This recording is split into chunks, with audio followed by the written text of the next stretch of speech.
দুর্দিন হয়ে দাঁড়িয়েছে যে আমাদের এখন আমাদের স্টুডেন্টদেরকে ঢাকা বিশ্ববিদ্যালয়ের এই জায়গায় এসে যে একজন শিক্ষার্থী তাকে আত্মহত্যা করতে প্ররোচিত করা হয়েছে, এই এক ঘটনার জন্য তার সুস্থ বিচারের দাবিতে আমাদেরকে এই জায়গায় দাঁড়াতে হয়েছে। আমরা গত কয়েকদিন আমরা যেদিন হচ্ছে আপু আমাদের ছেড়ে চলে গিয়েছেন, সেদিন অনেক শিক্ষার্থী তার অনেক সিনিয়র জুনিয়র ঢাকা বিশ্ববিদ্যালয়ের বর্গে উপস্থিত ছিলেন, আমিও সময় ওখানে ছিলাম।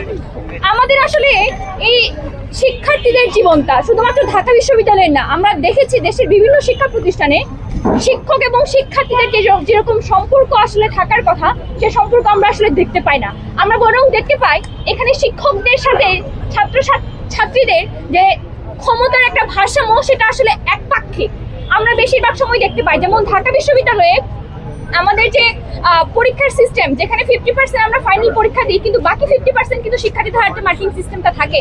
তার মানে এই বাকি যে 50% নাম্বার যদি আপনি তুলতে না পারেন, তাহলে আপনাকে ফেল করতে হয়। আমরা কিন্তু গত কয়েকদিন আগেও দেখেছি যে মেডিকেলের একজন স্টুডেন্ট সেই গত 4টা বছর ধরে একই জায়গায় ফেল করেছে এবং পরবর্তীতে সেও কিন্তু আর জীবন দিয়ে এটা প্রমাণ করে গিয়েছে যে আসলে আমাদেরকে জীবন দিয়ে প্রমাণ করে যেতে হয় যে শিক্ষকরা আমাদের সাথে আসলে কি করেন।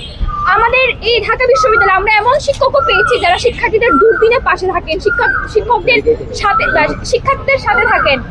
5ই আগস্টের সময় আমরা দেখেছি অনেক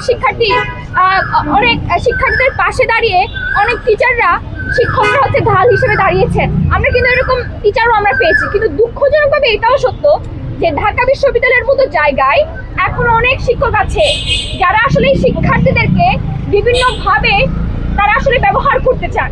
আমরা এই যে দেখতে পেয়েছি যে আজকে যে মিমু আপু যে আমাদেরকে ছেড়ে চলে গেলেন, সবাই যেভাবে বলছে সে কিন্তু মারা যাওয়ার পরেও দেখা গিয়েছে তাকে বিভিন্ন ধরনের কথাবার্তা কিন্তু বলা হচ্ছে, কিন্তু আমি খালি দেখি একটা স্টুডেন্ট তাকে আসলে জীবন দিয়ে প্রমাণ দিতে হলো যে আসলে এই ধরনের কার্যক্রমগুলো এখনো পর্যন্ত অব্যাহত আছে।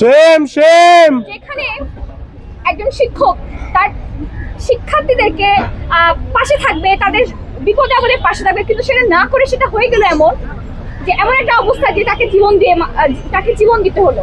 এই ধরনের কার্যক্রম আমরা কিন্তু বেশিরভাগ সময় দেখতে পাচ্ছি এবং আমি বিশ্বাস করি ঢাকা বিশ্ববিদ্যালয়ে যতগুলো ডিপার্টমেন্ট আছে, এরকম এই ডিপার্টমেন্টে এরকম অনেক শিক্ষকরূপী মানুষ আছেন যারা আসলে যাদের এই কুকর্মগুলো এখনো পর্যন্ত প্রকাশিত হয়নি।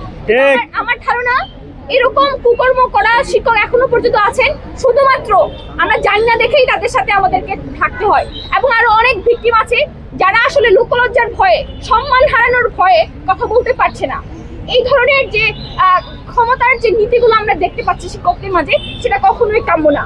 আমরা আসলে দেখেছি যে জগন্নাথ বিশ্ববিদ্যালয়ের একজন শিক্ষার্থী আত্মহত্যা করেছিল, অবন্তী।